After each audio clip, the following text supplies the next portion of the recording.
Chapter 9. When Solomon had finished building the temple of the Lord and the royal palace, and had achieved all he had desired to do, the Lord appeared to him a second time, as he had appeared to him at Gibeon. The Lord said to him, I have heard the prayer and plea you have made before me. I have consecrated this temple which you have built by putting my name there forever. My eyes and my heart will always be there.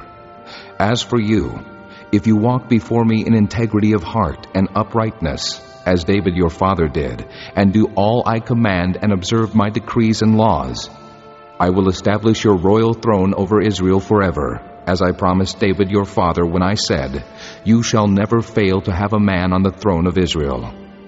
But if you or your sons turn away from me, and do not observe the commands and decrees I have given you, and go off to serve other gods and worship them, then I will cut off Israel from the land I have given them, and will reject this temple I have consecrated for my name.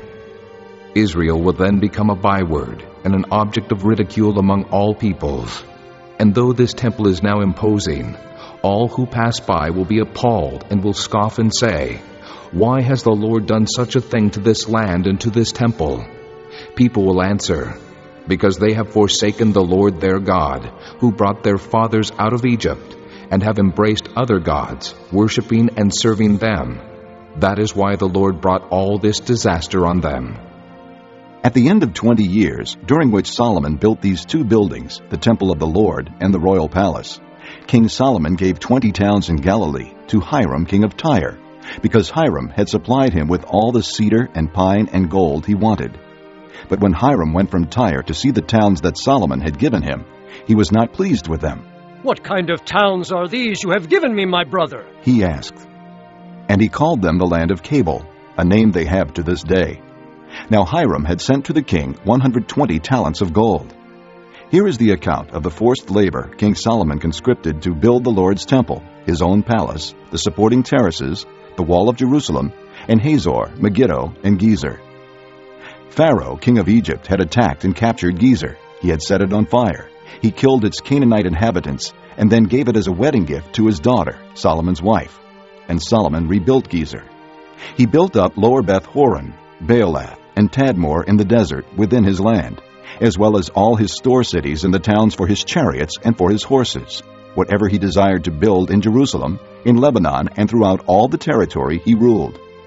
All the people left from the Amorites, Hittites, Perizzites, Hivites, and Jebusites. These peoples were not Israelites, that is, their descendants remaining in the land, whom the Israelites could not exterminate.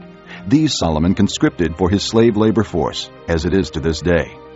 But Solomon did not make slaves of any of the Israelites. They were his fighting men, his government officials, his officers, his captains, and the commanders of his chariots and charioteers. They were also the chief officials in charge of Solomon's projects, 550 officials supervising the men who did the work.